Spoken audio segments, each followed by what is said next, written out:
Thank you both so much for being here. When I tell you that this is the day that I've been waiting for to finally get Moms Make It Work in here, it's finally here, and I have two fabulous women. I usually have tea, but we don't have any tea today.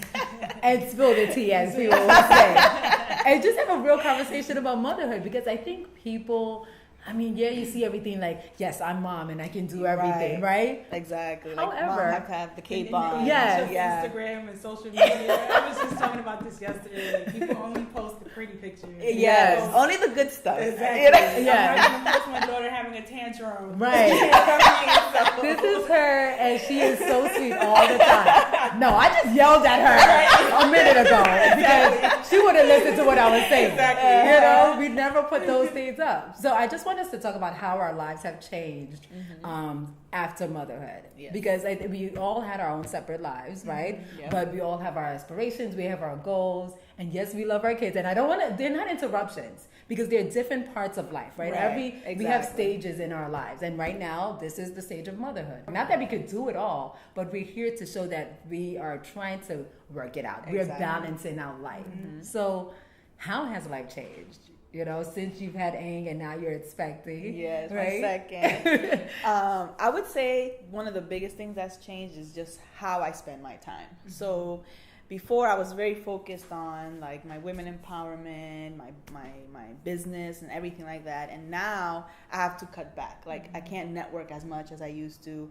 I used to be able to do things like if I find out about it hours before, I'm able to just get up and go. That is now it's like wait, childcare, wait. I need like 2 weeks notice. Yes. Like, you know? That stuff is real. Yeah, like the moving parts is crazy. Yes. And then the other thing is that no days are the same.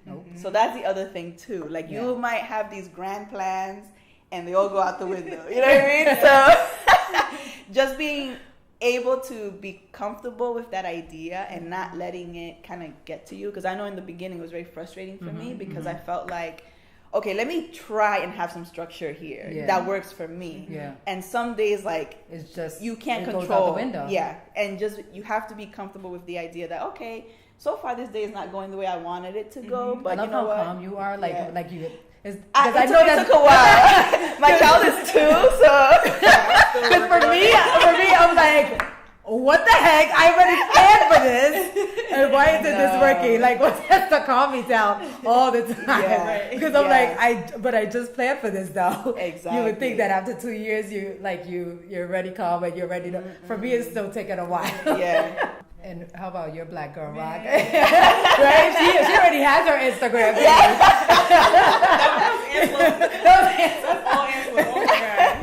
How has life changed for you? But I totally agree with you. Like it has been just not being able to go places at the drop of a dime. I think for me, my big thing was like movie screenings because I do a lot of entertainment writing, and so like I would get an invite to like Avengers screening like 2 weeks before, and it's like I could just get up and go. Now I can't just get up and go with childcare.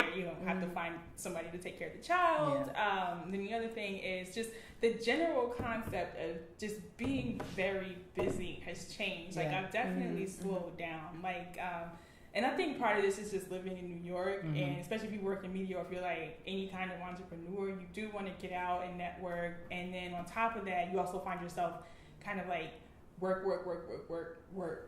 But like I have a child that needs my attention, and so it's like I have to slow down. I have to spend time with her, and I have to be okay with that. So I'm just learning how to, because I'm someone like once I'm in work mode and I'm working on something, I need to finish it before I put down the laptop or whatever. But you can't do that with a kid that's hungry every couple hours or tugging at your shirt like, hello, pay attention to me, I'm more important. I would hope so.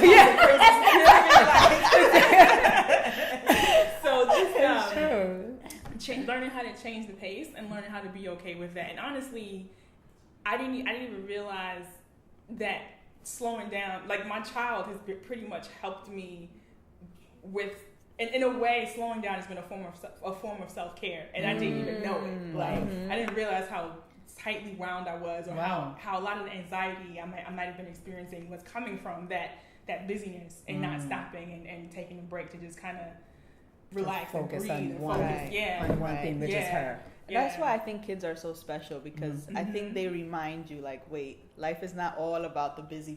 Right. Like, slow down, enjoy the moment. Yes, absolutely. Because that's how it is with kids. Like, they live freely. Like, they're not worried about anything. Right. They're laughing, they're playing, whatever. They have their meltdowns, but you know. Do they have their meltdowns?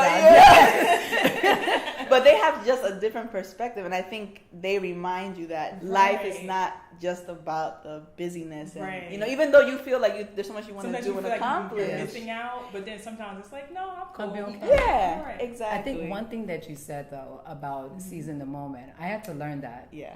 Because I was all about having a schedule for Christy and Joy, right? And making sure, like, okay, you're eating at this time, you're playing at this time, you're watching TV at this time, you know, and then I'm going to get my time to work, right? And I was still trying to, because I'm also in media, right? I was still trying to go out and do the shoots. I was still trying to, freelancer, still trying to be in that circle, right? Yep. And so, like you said, it was hard for me to come out of that. And I think a part of me, when I wasn't working, I was feeling like I wasn't doing anything. But hello, you're being a mother, right? You know, and I had to realize that. I had to remember that. And I think once I realized that, and once I recognized that, yes, I'm doing something great. This is something greater than anything else I could be doing. Then I started to seize the moment, and I started to really appreciate it. But it takes time, because I didn't have that right away. I would just feel like, what am I doing with my life? And sometimes that comes back. Sometimes it still comes back. Social media is good, but then it's bad. Because it's like you're looking at the timeline, right? And you're seeing everybody living their life, and they're like, oh, you know, I'm here, I'm there. I'm like, man, I could have been there. But even some mom influencers too. Right? I'm like, how they doing all how this? They do it. And I'm like, I feel terrible because I hate traveling with my child. I feel like in a train with my kids. Listen, it's hard. I'm like, they be acting like it's so easy. Not hating on any of y'all. Like, y'all doing it great. But I'm just saying, like, how? But just to go to the park, right? You know, like just to go to church. I mean, it is so difficult. It's a production. That's what I call it. It's a production. Like, how many times did it take? Because we know any normal toddler or any normal child at a certain age is going to behave a certain way. It's like, okay, how many takes did it take you to get that Can you be real with it though? Can you be real? Listen, if I have to be somewhere at 11, let me tell you what I think you said that it has having children has taught you about time management. If we have to be somewhere at 11, we're waking up at 5 a.m. And I'm just serious though. Like, we have to wake up at 5 a.m. and start getting that bag ready, start getting ourselves ready, ironing 1,000 clothes, because you know you gotta have something extra clothes in the bag, gotta take care of yourself, have the right snacks, and then you wake them up, they have to eat and everything, and then once you're done and you're ready to leave, of course somebody wants to poop, so they're gonna have to get So it's like, how do you get all this done? But somehow we do it. Somehow we do it, right? And I think that's why when I was thinking about the name Moms Make It Work, it wasn't that I was trying to say that we're superheroes, even though, we're all super women, we're super fly, we're all of that stuff, right? But we have our ups and downs. But I was just trying to say that as mothers, our goal is to always to get it done. I think as women, like, we're just always about to get it done. And so I didn't want to just have this conversation with myself. I was like, no, we need a mom unity to come together and have these conversations. It's the reality. The reality of momhood. Exactly. Like, it's so good to just like meet with other moms and like you feel like you're not crazy. Yeah. Right. Right. You're not the only one. Like I helped with my nephew. I helped raise my nephew, and I was like, "Oh, I got this. I know what kids are like." No. Yeah, it's very different. I was able to give him back. Yeah, exactly. I babysat him a couple when hours they're stuck with you, you're like, "Oh, wow." Sometimes people without children don't get it. They don't get the psychology, or sometimes the stress you might go through, or maybe they just look at you like, but they don't really care. Like, you know what I mean? Yeah. So it's really good to meet with people who get it, who understand. Thank you, ladies. No problem. Thank you for getting me.